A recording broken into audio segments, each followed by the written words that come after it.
Physics अकेला होता है पर इसके साथ ज्ञान का मेला होता है। दोस्तों, आप लोग देख रहे हैं आपका अपना प्यारा सा चैनल अमर सक्सेना फिजिक्स क्लासेज और मैं हूं अमर सक्सेना। आज हम लोग ट्रांसफार्मर की क्रियाविधि के बारे में जानेंगे। कहता है ट्रांसफार्मर की क्रियाविधि को समझावे, या उसी को कहता है ट्रांसफार्मर की क्रिया का वर्णन करे। कहता है जब प्राथमिक कुंडली के सिरों के बीच प्रत्यावर्ती विद्युत वाहक बल का स्रोत लगाया जाता है, जब किसी ट्रांसफार्मर में प्राथमिक कुंडली के सिरों के बीच प्रत्यावर्ती विद्युत वाहक बल का स्रोत लगाया जाता है, तो प्राथमिक कुंडली से प्रत्यावर्ती धारा प्रवाहित होती है तथा कुंडली के प्रत्येक फेरे से फाई चुंबकीय फ्लक्स संबद्ध हो जाता है। यह फ्लक्स नरम लोहे के परतदार कोर से होकर गुजरता हुआ द्वितीयक कुंडली से भी संबद्ध हो जाता है। धारा की दिशा और प्रबलता के निरंतर परिवर्तन के कारण संबद्ध फ्लक्स फाई में भी परिवर्तन होता रहता है तथा द्वितीयक कुंडली में विद्युत वाहक बल प्रेरित होता है, जिसकी प्रकृति प्रत्यावर्ती होती है। यह हमारा कह रहा है कि जब प्राथमिक कुंडली के सिरों के बीच प्रत्यावर्ती विद्युत वाहक बल का स्रोत लगाया जाता है, तो प्राथमिक कुंडली में प्रत्यावर्ती धारा प्रवाहित होती है तथा कुंडली के प्रत्येक फेरे से फाई चुंबकीय फ्लक्स संबद्ध हो जाता है। यह फ्लक्स नरम लोहे के परतदार कोर से होता हुआ द्वितीय कुंडली से भी संबद्ध हो जाता है। धारा की दिशा और प्रबलता के निरंतर परिवर्तन के कारण संबद्ध फ्लक्स फाई में ही परिवर्तन होते रहता है, जिससे तथा द्वितीयक कुंडली में विद्युत वाहक बल प्रेरित होता है, जिसकी प्रकृति प्रत्यावर्ती होती है। अर्थात प्राथमिक कुंडली में प्रत्यावर्ती विद्युत वाहक बल के कारण द्वितीय कुंडली में भी प्रत्यावर्ती विद्युत वाहक बल प्रेरित होता है, जिसकी प्रकृति कैसी होती है? प्रत्यावर्ती होती है। द्वितीय कुंडली में प्रेरित विद्युत वाहक बल का मान दोनों कुंडलियों के फेरों के अनुपात पर निर्भर करता है। जो हमारा ट्रांसफार्मर का द्वितीय कुंडली है, उसके प्रेरित विद्युत वाहक बल का मान दोनों कुंडलियों के फेरों के अनुपात पर निर्भर करता है। यदि एनपी हमारा है प्राथमिक कुंडली में फेरों की संख्या, एनएस हमारा है द्वितीय कुंडली में फेरों की संख्या तथा फाई प्रत्येक फेरे से संबद्ध चुंबकीय फ्लक्स हो, तो फैराडे के विद्युत चुंबकीय प्रेरण के नियम से प्राथमिक कुंडली के लिए प्रेरित विद्युत वाहक बल EP बराबर -NP dϕ/dt, समीकरण 1। इसी प्रकार द्वितीय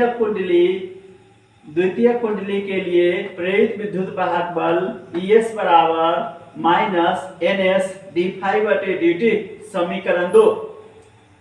यदि विद्युत वाहक बल Vp के कारण IP धारा प्रवाहित होता है, तो परिणामी विद्युत वाहक बल Vp -NP dϕ/dt होगा।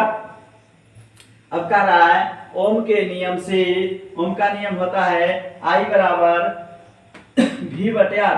हमारा I प्राथमिक कुंडली के लिए IP बराबर Vp -NP dϕ/dt बटे RP, जहाँ ये RP हमारा द्वितीय कुंडली का प्रतिरोध है।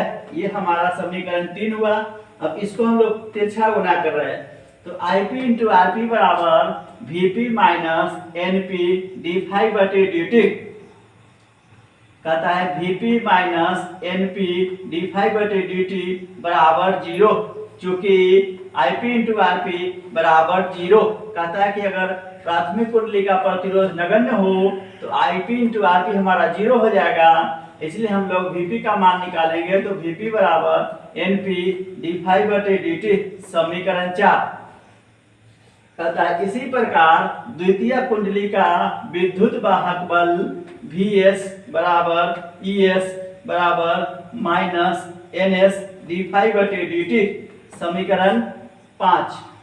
समीकरण 5 में समीकरण 4 से भाग देने पर समीकरण 5 हमारा है Vs बराबर माइनस NS d∅dt और समीकरण 4 हमारा है Vp बराबर NP d∅dt।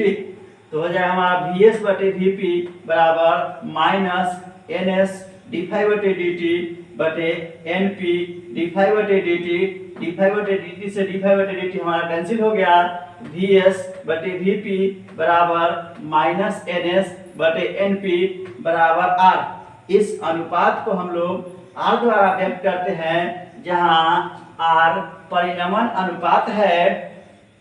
कह रहा है द्वितीयक कुंडली की शक्ति बराबर प्राथमिक कुंडली की शक्ति। यदि ट्रांसफार्मर में कोई ऊर्जा ह्रास नहीं होता है तो द्वितीय कुंडली की शक्ति प्राथमिक कुंडली की शक्ति के बराबर होता है। इसीलिए IS इंटू VS बराबर IP इंटू VP। अब इस IP को हम लोग इधर से हम लोग IS को इस तरफ ले जा रहे हैं और इस IS को हम लोग बाएं तरफ से दाएं तरफ ले जा रहे हैं और VP को हम लोग दाएं तरफ से बाएं तरफ ला रहे हैं। तो IP बटे IS बराबर VS बटे VP और VS बटे VP हम लोग निकाले हैं माइनस NS बटे NP। इसको लिखा हम लोग माइनस NS बटे NP, इसके बराबर हमारा R है। अब कह रहा है ऊंचाई ट्रांसफार्मर के लिए यदि NS अर्थात द्वितीय कुंडली के फेरों की संख्या NP प्राथमिक कुंडली के फेरों की संख्या से अधिक होगी तो IS अर्थात द्वितीय कुंडली में प्रवाहित धारा I लेस देन IP द्वितीय प्राथमिक कुंडली में प्रवाहित धारा से कम होगा तथा VS द्वितीय कुंडली में उत्पन्न विभवांतर ग्रेटर देन VP हमारा है द्वितीय कुंडली में उत्पन्न VP हमारा है प्राथमिक कुंडली में उत्पन्न विभवांतर। इसी तरह कर रहा है अपचाई ट्रांसफार्मर के लिए NS लेस देन NP अर्थात द्वितीय कुंडली में फेरों की संख्या प्राथमिक कुंडली के फेरों की संख्या से कम होगा तो IS ग्रेटर देन IP तथा VS लेस देन VP। ये हमारा ट्रांसफार्मर का क्रिया विधि है। दोस्तों अगर वीडियो अच्छा लगे लाइक करें, सब्सक्राइब करें और अन्य दोस्तों के साथ शेयर करें।